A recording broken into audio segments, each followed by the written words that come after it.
नमस्कार मु प्रदीप मल्लिक आज शुणा ओडिशार एक जनप्रिय कहानी नहीं आनी थोई जानिले चोरी विद्या भल परिवेषण परशुराम बेहेरा। एक राइजरे जड़े राजा थांती। दिने राजा पचारिले मंत्री की होइए मंत्री संसार रे भला क्यों विद्या भल? मंत्री कहिले नहीं आनी थोई जानिले चोरी विद्या भल। राजांकर एक कथा मने थाए। राति हेलारू राजा नररू अंधारी विजे गले मंत्री कथार सत्यता जानिबाकू जाई पहुँचिले एक कुंभारशाला रे चोरी करिबाकू। कुंभार से दिन उहारू हांडी जाक काढ़ी थाए। ता शाଳରେ गोटिए उपरे गोटिए उगुड़े करी रखी थाए। राजा कौन कले ऊपर हांडी काढ़िबे कौन आग करी तळ हांडीटीए काढ़ी बसिले। तळ हांडीटी काढ़िलारू ऊपर हांडी जाक सबु धड़ धाड़ अदाड़ी होई तळे पड़िला। राजा सिना नुची नुची चोरी करिए बोली जाइछंती। हांडी जाक दुल डाल तळे पड़िलारू कुंभार घरे शुईथिला। शाଳରେ चोर पशिला बोली भाबी उठिला। आसी शाଳରେ पहुंचिला बेलकू देखिला जड़े मनीष खुड़खाड़ होउची। अंधार राति रे रजा फजा किए काहाकू चिन्हुची। चोर पश्ची बोली हुलर कलारू साई पड़िशा आसी जमा होई गेले। रजा एबे शरम रे चिन्हा दउचंती केमिति? समस्ते मिसी राजा को निस्तुक टांके छेचिले। राजा को सुकुमार दिहरे की माड़ सहे। राजा माड़ खाई आक्रांत हेलारू पछुकू आउ करिवे कौन चिन्हा देले। आलुओ लगेई आनी समस्ते देखिला बेलकू सतुकु सत राजा। या देखि समस्त हलक सुखिला। बेकरे पाव दौड़ी पकई धाड़ी धाड़ी राजा को गोड़ तले पड़िले। राजा कहिले जहा तो हेबार हेलानी एक कथा प्रघट करिवो नाही। जेबे प्रघट करिवो तेबे समस्त को सर्वांशे मुंड काट करिवि। सेथिरु समस्ते जेझा जेझा घर को गले। राजा अपना नगर को आइले। तहियार दिन सकाळु उठी मन कथा तांकर मन रे थाए। मंत्री जेमिति सभा को आइले सेमिति राजा हुकुम देले मंत्री की सर्वांशे नहीं सुड़ी दियो। मंत्री रकत मु चिता घिनिले मन ही कि जीवी। काली राति कथा तो नाथे जानती कि हाथे जानती। समस्ते भूट भाट हेलारू मंत्री काली राति कथा जानी पारिले। राजा को हुकुम न मानिबो किए? मंत्री की घनी कटुआल पुओ सुलिया पदा को गला। येणे होई थाए कोन ना सान बहुती माँ हेबाकू जाउथाए। मंत्री कटुआल पुओ संगे धर्म पुओ बसिले। कहिले समस्त को पछके सुली दियो सान बहुटी के सुली दियो ना स्त्री हत्या और बाल हत्या लागिवो। सान बहु एक कथा सुनी कहिला समस्ते तो जीव मु का को घिनी आ घर द्वार करिवि। जेबे समस्त को रखिवो तेबे मते रख मु एका रही कौन करिवि। मते आगे सुली दियो जे तीनी पांजरु जाए। कटुआल पुओ चित्तरे दया हेला। मंत्री की कहिला तुमे समस्त को घिनी आज राति जाए ये मुलकरू पलाओ। मंत्री एक कथारे मंगिले। कटुआल पुओ एक चढ़ई मारी राजा को नहीं रकत देला। राजा चिता कलारू ठारे बसिले। येणे मंत्री से दिन जाक कटुआल पुओर घरे लुचि रहिले। राति हेलारू पुओ माइप समस्त को घिनी जहा जेमिति टंका टकर थिला रुंडेई पुंडेई से राइजरू पळेई गले। जाई पहुंचिले आउ एक राजा मुलकरे। से राइजरे घर दुआरे करी रहिले। 10 मास 10 दिन गलारू सान बहुरे गोटे उत्तम सुंदर पुओ जन्म हेला। पुओटीर हेतु पाइलारू ताकू नहीं चाटशाही रे छाड़िले। पिलाटी पाठ पढ़ी भारी गुणवंत हेला। दिने पिलाटीर खड़ी गड़ी गला। सांग पढ़ुआ को कहला खड़ी गोटाक गोटे आनी दबाकू। पिलाए कहिले तू गोटे काहू आइला तो खड़ी आमे गोटे आनी दबू। पिलाटी एक कथा सुनी आ काहाकू किछि पाटी फिटेइला नाही। घर को आइलारू गोटाए घरे मूसा माटी झण झण बिलाई घुओ भण भण। सेई घरे कबाट किली सोइला जे जेते डाकिले आउ न शुणे। पछकू अजा आसी केते नेउरा हाई कबाट रे माइले। मंत्री की कहिला सत्य कर। मंत्री सत्य कले। कबाट फिटेइलारू पिलाटी कहिला मते आज मो सांग साथी काहू आइलु बोली काहेकि कहिले? ये कथा न कहिले मु खाइबी नहीं। मंत्री कहिले यही कथा को ना पेली देली कलिकता को। यही कथा तो एथिपाई क्या एते अभिमान? तू गाधेई पाधई खा पी मु तते एक कथा कहिबी। ପିଲାଟି ଖାଇ ପିଇ ସାରି ଆସି ପହଞ୍ଚିଲା ଅଜା ପାଖରେ। ଅଜା ସେଇକ୍ଷଣି ସବୁ ଆଗ କଥା ଯାକ କହିଗଲେ। ଯେମିତି ରାଜା ପଚାରିଲେ, ମନ୍ତ୍ରୀ କହିଲେ, ନେଇ ଆଣି ଥୋଇ ଜାଣିଲେ ଚୋରି ବିଦ୍ୟା ଭଲ। ରାଜା ହୁକୁମ ଦେଲେ ସର୍ବାଂଶ ଶୁଣିଦେବାକୁ। କଟୁଆଳ ପୁଅ ସାଙ୍ଗେ ଧର୍ମ ପୁଅ ବସି ମନ୍ତ୍ରୀ କେମିତି ବର୍ତ୍ତି କରି ଏ ମୂଲକକୁ ପଳେଇ ଆସିଲେ, ସବୁ କଥା ଯାକ ଆଗରୁ ମୂଳ ଯାଏ ପିଲାଟି ଆଗରେ କହିଗଲେ। ପିଲାଟି ଏ କଥା ଯାକ ଶୁଣି ସାରିଲା। କହିଲା, ମୁଁ ସେ ରାଜା ରାଇଜକୁ ଯିବି। ମା ବାପ ଅଜା ଯିଏ ଯେତେ ବୁଝେଇଲେ ଆଉ ନ ବୁଝିଲା। ତାପରେ କିଛି ଟଙ୍କା ଟକର ଧରି ବାହାରିଲା। ଯାଇ ପହଞ୍ଚିଲା ସେ ରାଜା ମୂଲକରେ। ରାଜାଙ୍କ ଘର ମାଲୁଣୀ ଘରେ ପହଞ୍ଚିଲା। ତାକୁ ଟଙ୍କା ସୁନା କରି ଆଞ୍ଜୁଳାଇ ଦେଲା। ତା ସାଙ୍ଗେ ଧର୍ମ ପୁଅ ବସିଲା, ତା ଘରେ ରହିଲା। ମାଲୁଣୀ କି ନିୟମ କରାଇଲା, ମୁଁ ତୋ ଘରେ ଅଛି ବୋଲି ଏ କଥା କାହାಗೆ ଫିଟେଇବୁ ନାହିଁ। ମୁଁ ତତେ ଗଦା ଗଦା ଅସର ପିଇ ଟଙ୍କା ଆଣି ଦେବି। ତା ଘରେ ରହିଲା। ବିଭିନ୍ନ ଆଡ଼େ ବୁଲି ଚାଲି ସବୁ ହାଲଚାଲ ସୂତ୍ରେ ସୂତ୍ରେ ଉଣ୍ଡୁଥାଏ। ଏଣେ ମାଲୁଣୀ ତ ନିତି ଫୁଲମାଳ ଘିନି ନଅରକୁ ଯିବା ଆସିବା କରେ। ପିଲାଟି ମାଲୁଣୀକି କହିଥାଏ, ନଅରରେ ସବୁ ଖବର ଆଣି ନିତି ମୋ ଆଗରେ କହିବୁ। ମାଲୁଣୀ ନଅରର ସବୁ ହାଲଚାଲ ଆଣି ଆକୁ ନିତି କହେ। ରାତି ହେଲାରୁ ଏ ପିଲାଟି ବାହାରେ ଚୋରି କରେ। ସେ ଦେଶର ଗୋଟେ ସାଧବ ଘର ପୁଅ ଯାଇଥାଏ ବିଦେଶକୁ ବେପାର ବାଣିଜ୍ୟ କରି। ତା ପାଖରୁ 7 ବର୍ଷ ହେଲା ଯାଏ କିଛି ଭାଷା ଆସିବାକୁ ନାହିଁ। ସାଧବ ଘରେ ସମସ୍ତେ ଭାରି ଚିନ୍ତାରେ ଥାନ୍ତି। ଦିନେ ସନ୍ଧ୍ୟା ବୁଡ଼ି ଯାଉଛି। ଏ ପିଲାଟି ଗୋଟାଏ ବାକ୍ସେ ଟଙ୍କା ସୁନା ଭର୍ତ୍ତି କରି ଯାଇ ସାଧବ ଘରେ ପହଞ୍ଚିଲା। ପୁଅ ଏତେ ଦିନେ ଅଇଲା ବୋଲି ସାଧବ ଘରେ ସମସ୍ତେ ଭାରି ଆନନ୍ଦ ହେଲେ। ଏ ପିଲାଟି କହିଲା, ବିଦେଶରେ ମୋ ଦେହ ଭାରି ଖରାପ ହେଲା। ଆଖିକି କିଛି ଦିଶିଲା ନାହିଁ। ଆଖି ଫୁଟିଗଲା। ମୋର ଆଉ ବଞ୍ଚିବାର ଆଶା ନଥାଏ। ଜଣେ ବାବାଜୀ ଆସି ଔଷଧ ଦେଲାରୁ ମୋ ପ୍ରାଣ ରହିଲା। ନଇଲେ ତୁମେ କି ମୋତେ ଆଉ ଦେଖିଥାନ୍ତ। ମୋ ଦେହ ଖରାପ ହେଲାରୁ ମୁଁ ଘରକୁ କିଛି ଖବର ଦେଇପାରିଲି ନାହିଁ। ଦେହ ଟିକିଏ ଉଶ୍ୱାସ ହେଲାରୁ ବାହାରି ଆଇଲି। ଏସବୁ କଥା କହୁଥିବା ବେଳେ ପିଲାଟି କେତେ କାନ୍ଦିଲା। ଘରର ସମସ୍ତେ କାନ୍ଦିଲେ।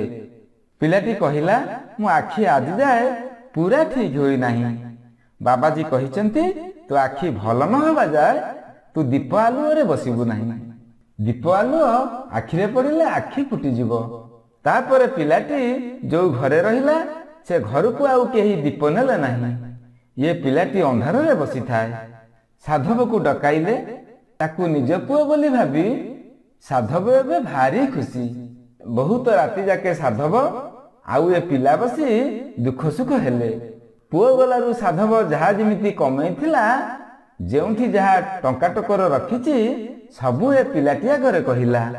ପଛକୁ କହିଲା, ତୁ ନ ଆସିବାରୁ ମୁଁ ଭାରି ବ୍ୟସ୍ତ ଥିଲି। ଏ ବୁଢ଼ା ଦିନେ ମୋର ଏତେ କଥା ବୁଝାସୁଝା କରେ କିଏ? ତୁ ଅଇଲୁଣି, ଏଥରକ ତୋ ଘର ତୁ ସମ୍ଭାଳ।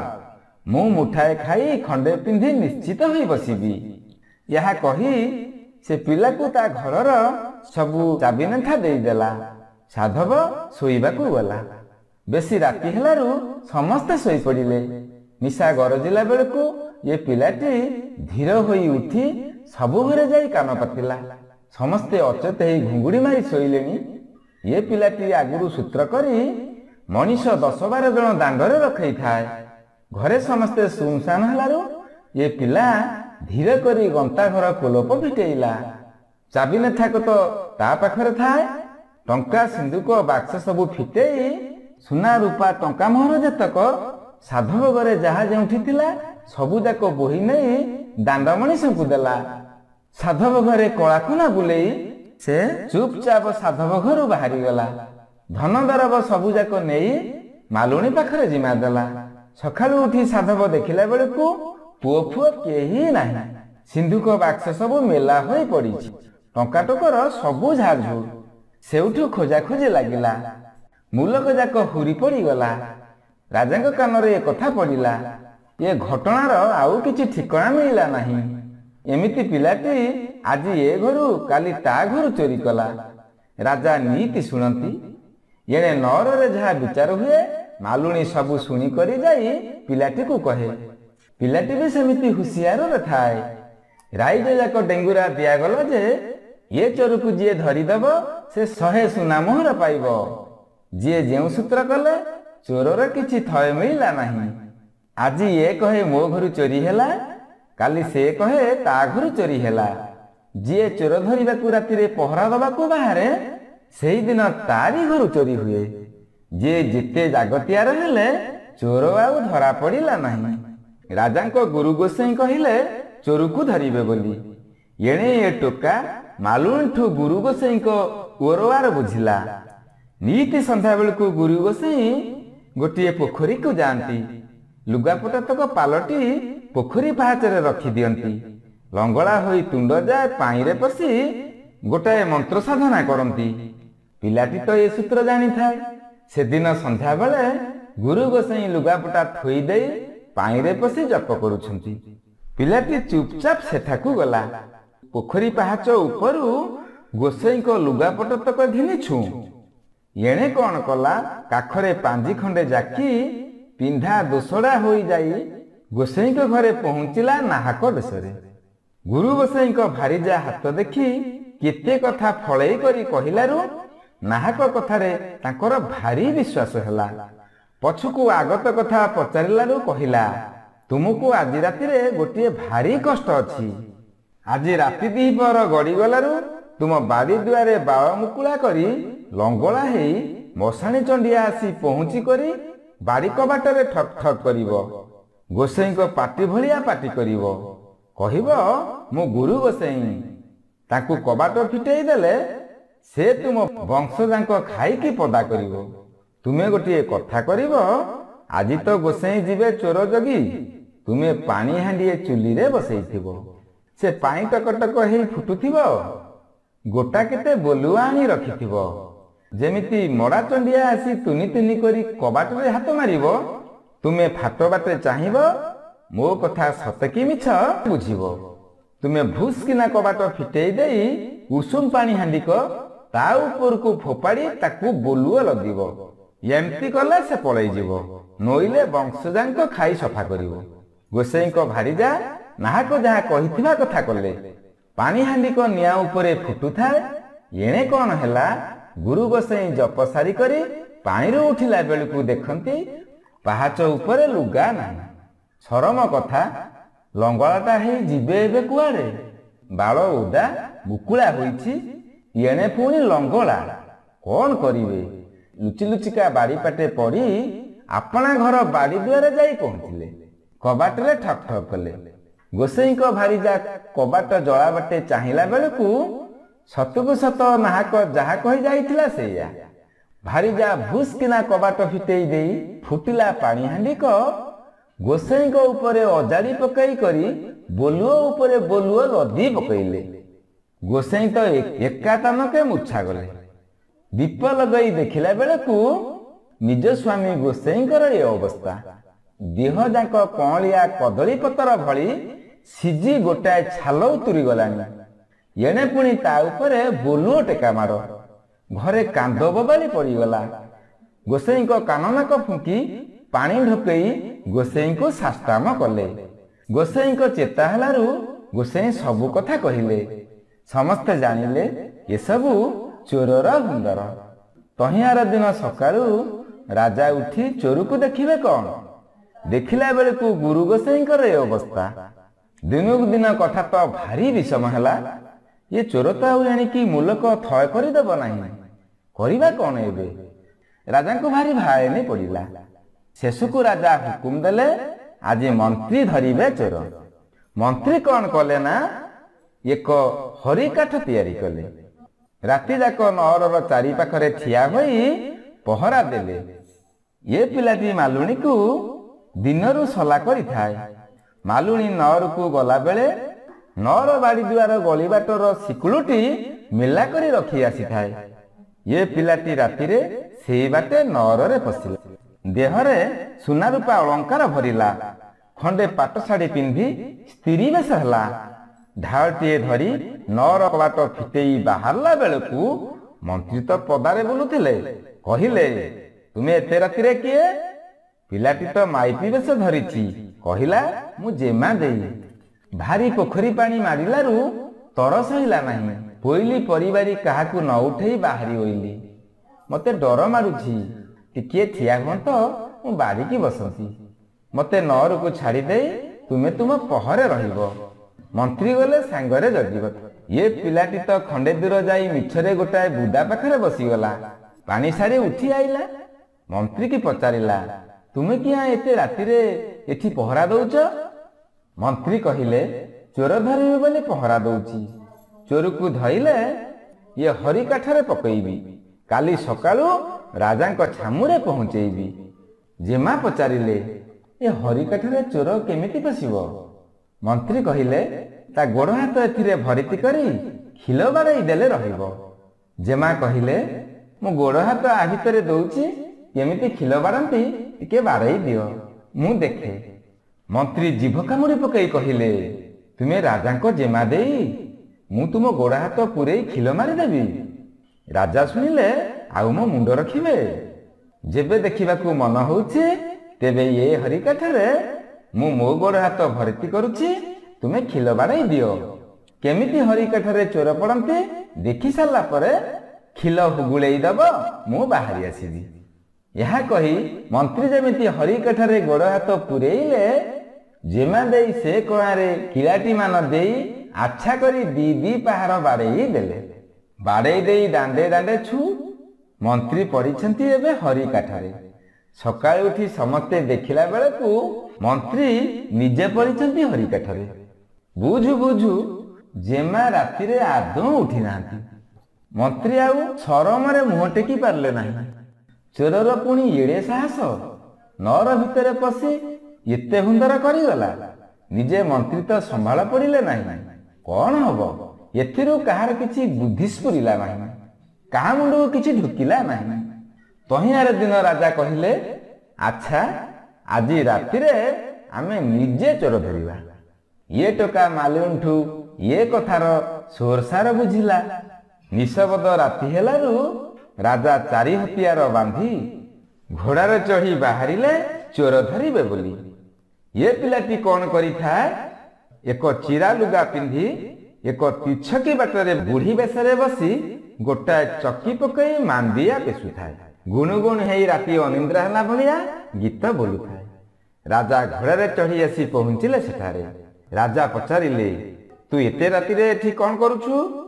ବୁଢ଼ୀ କହିଲା, ପୁଅ, ତୁ ଏତେ ରାତିରେ ଏଠି କିଆଁ ଆଇଲୁ?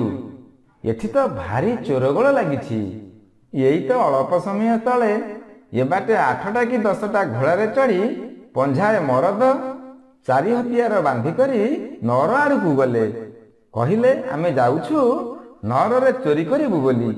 ମୁଁ ନିରାଶ୍ରୀ ବୁଢ଼ୀଟିଏ, ମୋର କେହି ନାହିଁ। ମାଣ୍ଡିଆ ପେଶି ବିକିଲେ ମୁଁ ମୋ ପେଟ ପୋଷେ। ସେ ସବୁ ମୋଠୁ ପୋଷେ ଲେଖାଏ ଛତୁଆ ଖାଇ ମୁଣ୍ଡାଏ ଲେଖାଏ ପାଣି ପିଇ କରି ଗଲେ। କହିଗଲେ, ତୁ ଏଠାରେ ବସିଥା, ଆମେ ଏଇ ବାଟେ ଫେରି ଆଇଲା ବେଳେ ତତେ ସୁନା ସରପି ପୁଳାଏ ଦେଇକରି ଯିବୁ। ମୁଁ ଏଠାରେ ବସିକରି ପେଶୁଛି। ରାଜା କହିଲେ, ଆଚ୍ଛା ଭଲା, ଏ ଚୋର ଯାକ କେମିତି ଧରା ପଡ଼ିବେ? ଏ ଚୋରକୁ ଯେବେ ଧରେଇ ଦେବୁ ତେବେ ତୋର ଘର ଦୁଆର ତୋଳେଇ ଦେବି, ବହୁତ ଟଙ୍କା ସୁନା ଦେବି, ତୁ ଆଉ ଦୁଃଖ ପାଇବୁ ନାହିଁ। ନିରାଶ୍ରୀ ବୁଢ଼ୀଟି କହିଲା, ତେବେ ତୁମେ ଗୋଟିଏ କଥା କର, ମୋ ଚିରାକନା ପିନ୍ଧି ଏଠାରେ ବସି ଚକି ପେଶୁଥାଅ। ସେ ଚୋର ଏଇ ବାଟେ ଆସିଲେ ଧରିବ। ମତେ ତୁମ ପାଗ ପଟୁକା ଦିଅ, ମୁଁ ପିନ୍ଧି ଘୋଡ଼ାରେ ଚଢ଼ି ସେ ଚୋରଙ୍କ ପଛେ ପଛେ ଓରଉଲି ଯାଏ, ତାଙ୍କୁ ଏଇ ବାଟେ ଫେରେଇ ଆଣିବି। ରାଜା କହିଲେ, ହଉ। ରାଜା ଚିରା ଦରବା ପିନ୍ଧି ମାଣ୍ଡିଆ ପେଶି ବସିଲେ। ପିଲାଟା ରାଜାଙ୍କ ପାଗ ପଟୁକା ପିନ୍ଧି ଚାରି ହତିଆର ବାନ୍ଧିଲା, ଘୋଡ଼ାରେ ଚଢ଼ିଲା। ଘୋଡ଼ା ଚଢ଼ି ନଅର ଆଡ଼କୁ ଗଲା। ଯାଇ ସିଂହ ଦୁଆରେ ପହଞ୍ଚିଲା। ଜଗୁଆଳି ଯାଙ୍କ ବିଚାରିଲେ ରାଜା ଆସିଲେ ବୋଲି। ଜଗୁଆଳିଙ୍କୁ କହିଗଲା, ରାତି ଜାଙ୍ଗୁଲୁ ଜାଙ୍ଗୁଲୁ ହେଉଥିବ, ସିଂହ ଦୁଆରେ ଆସି ଗୋଟାଏ ବୁଢ଼ୀ ପହଞ୍ଚିବ। ସେ ଯେ ଅସଲ ଚୋର। ସେ ଯାହା କହିବ ତୁମେ କିଛି ଶୁଣିବ ନାହିଁ। ତାକୁ ଧରି ବାନ୍ଧି ପକାଇବ, ନେଇ ବନ୍ଦୀ ଘରେ ପକାଇବ। ଆମ ପହଡ଼ ଭାଜିଲେ ଆମ ପାଖରେ ନେଇ ତାକୁ ପହଞ୍ଚେଇବ। ଏ କଥା ନ କଲେ ମୁଣ୍ଡ କାଟ ହେବ। ଏହା କହି ପିଲାଟି ଘୋଡ଼ାରୁ ଓହ୍ଲେଇ ପଡ଼ି ନହର ଭିତରେ ଖଞ୍ଜାକୁ ବାହାରିଗଲା। ଗୋଟାଏ ଘରେ କବାଟ କିଳି ପଶିଲା। ଏଣେ ପିଛକେ ବାଟରେ ରାଜା ଖଣ୍ଡେ ଚିରାକନା ପିନ୍ଧି ଚକି ପେଶୁ ପେଶୁ ରାତି ପାହିବାକୁ ଆସି ହେଲାଣି। ଚୋର ନା ଫର କେହି ଦେଖା ନାହିଁ। ରାଜାଙ୍କ ମନ ଭାରି ଉଚ୍ଛନ୍ନ ହେଲା। ଏଣେ କୁଆ କୋଇଲି ବୋବେଇଲେଣି। ଯାହା ତ ହବାର ହେଲାଣି, ରାତି ନ ପାହୁଣୁ ଯାଇ ଭଲା ଉଆସରେ ପହଞ୍ଚିଲେ ଗଙ୍ଗା ସ୍ନାନ ଫଳ ହବ। ଏହା ବିଚାରି ରାତି ଜାଙ୍ଗୁଲୁ ଜାଙ୍ଗୁଲୁ ହଉଛି। ଚିରାକନା ଖଣ୍ଡାକ ପିନ୍ଧି ଲୁଚୁରୁ ପୁଚୁରୁ ହେଇଯାଇ ସିଂହଦୁଆରେ ଚୋର ଭଳି ପହଞ୍ଚିଲେ। ଜଗୁଆଳି ଯାକ ତ ଆଗରୁ ପାଇଛନ୍ତି ହୁକୁମ, ରାଜାଙ୍କୁ ଅନ୍ଧାରରେ ଚିହ୍ନୁଛି କିଏ? ତାଙ୍କୁ ବାନ୍ଧି ପକେଇ ନେଇ ବନ୍ଦୀ ଘରେ ପକେଇଲେ। ରାଜା ଯେତେ କହୁଛନ୍ତି ମୁଁ ରାଜା, ତାଙ୍କ କଥା ଶୁଣୁଛି କିଏ? ଶେଷକୁ ରାଜାଙ୍କ ପାଟି ବାରିଲେ। ଫରଚା ହେଲାରୁ ଦେଖିଲେ ଯେ ଇଏ ବୁଢ଼ୀ ନୁହେଁ, ନିଜେ ରାଜା। ରାଜା ଏବେ ନିଜ ପୋଷାକ ପିନ୍ଧିଲେ। ତାପରେ ଚାଲିଲା ଚୋରକୁ ଖୋଜା। ପିଲାଟି ଯୋଉ ଘରେ କବାଟ କିଳି ପଶିଛି, ସମସ୍ତେ ଯାଇ ସେ ଘର କବାଟ ବାଡ଼େଇଲେ। ପିଲାଟି ଭିତରେ ଥାଇ କହିଲା, ରାଜା ନିଜେ ଏଠିକି ବିଜେ କଲେ ମୁଁ କବାଟ ଫିଟେଇବି। ସମସ୍ତେ ଯାଇ ରାଜାଙ୍କୁ ଜଣେଇଲାରୁ ରାଜା ନିଜେ ବିଜେ କଲେ। କବାଟ ଠକ୍ ଠକ୍ କଲେ। ଇଏ ପିଲାଟି ଭିତରେ ଥାଇ କହିଲା, ମଣିମା, ଇଏ ମୁଣ୍ଡ ରହିବ ବୋଲି ଯେବେ ଛାମୁ ସତ୍ୟ କରିବେ ତେବେ କବାଟ ଫିଟେଇବି। ରାଜା ସତ୍ୟ କଲେ। ଇଏ ପିଲାଟା କବାଟ ଫିଟେଇ ଦେଇ ଲମ୍ବ ହେଇ ଗୋଡ଼ ତଳେ ପଡ଼ିଗଲା। କହିଲା, ମଣିମା, ମୋ ଅଜାଙ୍କୁ ଛାମୁ ପଚାରିଥିଲେ, ସଂସାରରେ କେଉଁ ବିଦ୍ୟା ଅବା ଭଲ? ମୋ ଅଜା କହିଥିଲେ, ନେଇ ଆଣି ଥୋଇ ଜାଣିଲେ ଚୋରି ବିଦ୍ୟା ଭଲ। ଛାମୁ ଚୋରି କରି ନ ଜାଣି କୁମ୍ଭାର ଘର ହାଣ୍ଡି ଥାକରୁ ତଳ ହାଣ୍ଡିଟାକୁ ଟାଣିଦେଲେ। ଯାହା ଫଳରେ ଆପଣ ଧରା ପଡ଼ିଲେ, ଆଉ ନାନା କଥା ଘଟିଲା। ଏଣୁ ଛାମୁ ଚୋରି କରି ନ ଜାଣି ମୋ ଅଜାଙ୍କୁ ସର୍ବଂଶ ଶୁଳି ହୁକୁମ ଦେଲେ। ଏବେ ଛାମୁ ଜାଣିପାରିଲ ତ, କେମିତି ନେଇ ଆଣି ଥୋଇ ଜାଣିଲେ ଚୋରି ବିଦ୍ୟା ଭଲ? ଏ କଥା ଶୁଣି ରାଜାଙ୍କର ସବୁ କଥା ମନେ ପଡ଼ିଗଲା। ରାଜା ଏ ପିଲାର ବୁଦ୍ଧିକି ଭାରି ପ୍ରଶଂସା କଲେ। ପାତ୍ର ମନ୍ତ୍ରୀ ସମସ୍ତେ ଧନ୍ୟ ଧନ୍ୟ କଲେ। ରାଜା ସେ ପିଲାଟି ମୁଣ୍ଡରେ ମନ୍ତ୍ରୀ ଶିରିପା ପିନ୍ଧେଇ ଦେଲେ। ଜେମା ଦେଇକି ତା ସାଙ୍ଗରେ ବିଭା କରାଇ ଦେଲେ। ତା ଅଜା, ବାପ, ମା ସମସ୍ତଙ୍କୁ ନିଜ ରାଇଜକୁ ଫେରେଇ ଆଣିଲେ। ଝିଅ ଜୋଇଁ ଘେନି ସୁଖରେ ରାଇଜ ପାଳିଲେ। ମୋ କଥାଟି ଏତିକି, ଫୁଲ ଫୁଟେ କେତକୀ।